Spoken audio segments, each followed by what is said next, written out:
Good morning, everyone. We're continuing here in the Horowitz Chaim's words of TZIPISA Yeshua, yearning for redemption. Achein, therefore, because of our many sins, Kahayim, today, Hitzliach Maisa Satan, the actions of the Satan are very successful. Al Yedei Shluchav Harabim, through as many agents that he has in the world. L'Rabbis Sharshei Amuna, that are coming to weaken the roots of our Amunah, our faith. Mikerev Yisrael, from amongst Klal Yisrael. Hein b'schar v'einish, we stop believing so much in schar v'einish, reward and punishment. Hein b'yudei ha'neviim, so too we don't believe in the promises that the Nevi'im made about the coming of Mashiach and the like. Because and we see so many troubles and travails that are that are passing over Klal Yisrael every single day. Medamin benafsham, the Jewish people begin imagining to themselves, HaKadosh Baruch Hu hister panav mimenu legamri. HaKadosh Baruch Hu has hidden himself from us completely.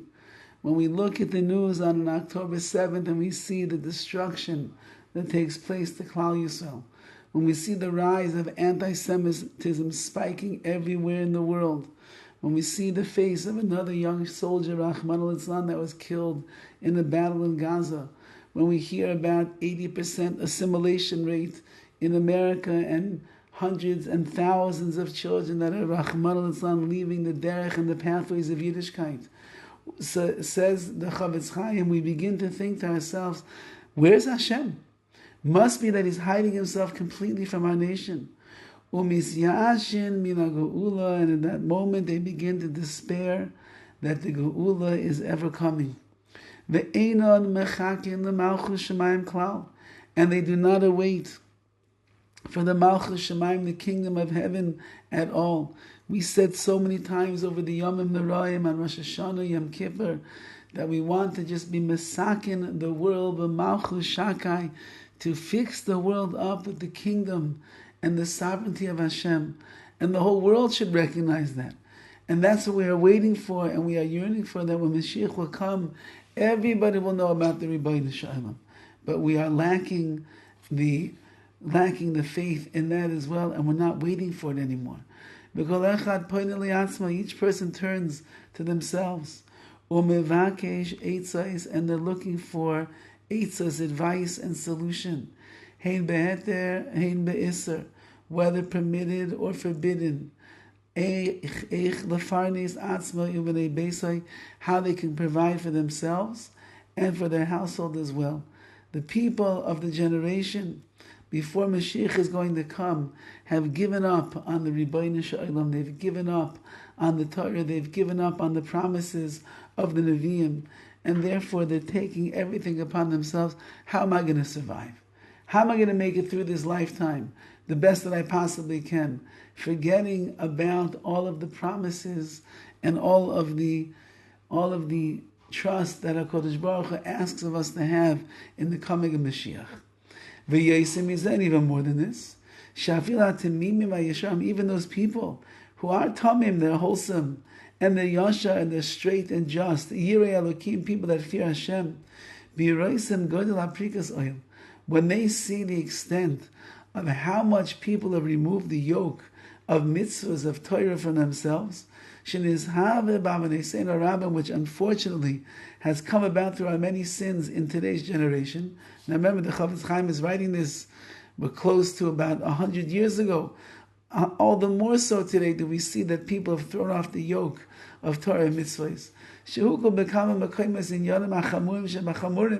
In many places, those things which are most chamor, most severe, have become light in people's eyes, as if it's no big deal. Things that the Torah itself says you deserve the death penalty for, or kares, or cutting off.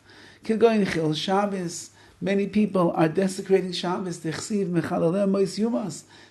Torah, whoever desecrates the Shabbos, he will be put to death. Va'arayas, and illicit relations. Dahainu, tevilas nidash he, bichlal kol arayas. a woman who doesn't go to the mikveh and doesn't toivel in the mikveh and then is together with her husband. That's mamish an issa of arayis of illicit relations. Like it mentions in Achrei Mois that a woman that has relations when she's in nida, it's illicit relations. And the people of the world that are keeping mitzvahs, that are doing what HaKadosh Baruch Hu wants, and they see all of this taking place, nafa liba mikirba, and their hearts fall within them, and they think, how could we hope in our generation to the mercy of Hashem? Since so many people are rejecting HaKadosh Baruch Hu's Torah, but in such an awful manner. So what do we expect? The Mashiach is going to come? Because of this, Mimela, Misrapin, Legamri, they slacken off completely. Even with a way to fix up and help to lead other people to do tshuva. Some of the people that they could save from going deep into the world of spiritual destruction. There are many people in the world that we can help. Many people that we can be makarev, but we've given up hope, says the Chavetz Chaim. We see how far they are, how lowly they are, what they're doing. They're not acting anything at all like a Jew. On the other hand, they're acting completely like the non-Jewish world, the secular world. They're being mechala, they're desecrating so many mitzvahs. What hope is there? Says the Chavetz Chaim, that's our fault, that we have lost hope in the strength and the power and the eternity of Klal Yisrael. To be continued. All the best.